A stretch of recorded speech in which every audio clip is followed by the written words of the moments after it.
Chapter 1, Who's Your Best Friend? I have had to teach my subconscious a lesson. Doubtless you've heard the expression, I'm of two minds on this matter. I have always taken this cliche literally. As all of us have, I have seen my subconscious get in the way of things that I consciously desired and strived for over and over, it being armed with preconceived rules and erroneous beliefs that I have allowed to be programmed into its secret hard drive. Having resolved that part of me, my subconscious for lack of a better word, was getting in the way of my own goals, I decided to teach it a lesson. I was going to change its programming and address my efforts with an internal ally instead of an internal or infernal critic. I enjoy running. I like to run fast. I like to hit my goals of speed and distance. I'm sure that most of you would understand this and that you undertake much of the same goal-oriented approach to exercise or sports. In my case, my gym was shut down for renovations. I was able to lift weights at home, but I had to consider running outside for the first time in years. So what, you might say? The problem is that I live in Florida. Running outside in considerable heat is quite a different affair than trotting on a shock-mounted treadmill set in air-conditioned luxury. So, I had to make the choice to bear more suffering in my runs, accept the risks associated with heat stroke, or just give up running for a few weeks. I decided that keeping my speed and endurance up was of enough importance to me that outdoor running was going to be the plan. I suited up and made my music selections on my ancient iPod. Superman and Rocky themes were carefully selected. I drove to a nearby trail set along a river. The trail was clearly marked so that one could easily gauge distances covered.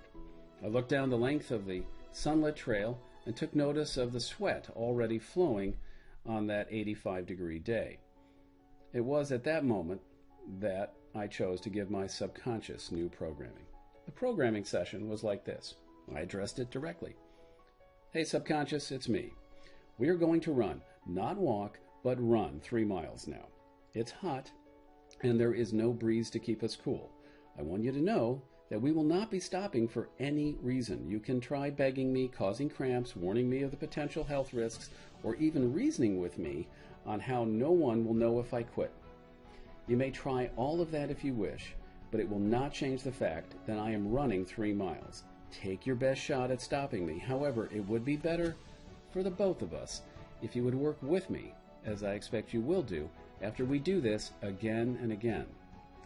The programming of my subconscious went like that day after day and week after week.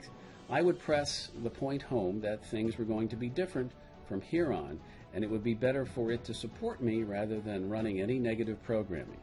3 miles turned into 4, 4 miles turned into 6. My final test was deciding to run 9 miles. Granted, there were risks. It was another 85-degree day. I had no water, and I had never run that far in my life. Fine. You marathoners can start laughing now, but it was true. This was my personal milestone, no pun intended. I set out on the run.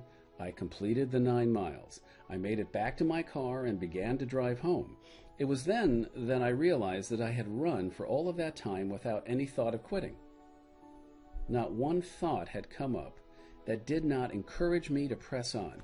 No pain was given any import, nor was doubt or fear making an appearance. My new programming had taken, and I realized that I had developed an internal ally that could empower me as my conscious mind reached for a goal. So what? Big deal. There are lots of athletes who can run far and others who achieve their goals by similar means. But here is the aftermath of this overt programming process. I now find that I have to carefully choose what I set out to accomplish. As I consider projects that I would like to undertake, I have to clearly evaluate my options and choose one that is best for me. You see, my internal ally is now programmed to finish what I start. It will not allow negativity into the equation. It will not rest, nor allow me to rest until the next goal is reached. I now have an internal mentor that will press me to new heights, rather than a critic pressing me to take the easy way out. Your subconscious is either your greatest friend or your greatest enemy. It is a simple aspect of our makeup. It will accept new programs, but it will need you to demonstrate the way things are to be. With that, it will become your best friend. You can thank my subconscious for this book. Once begun, it ensured its completion. I now strive well, and I do not yield.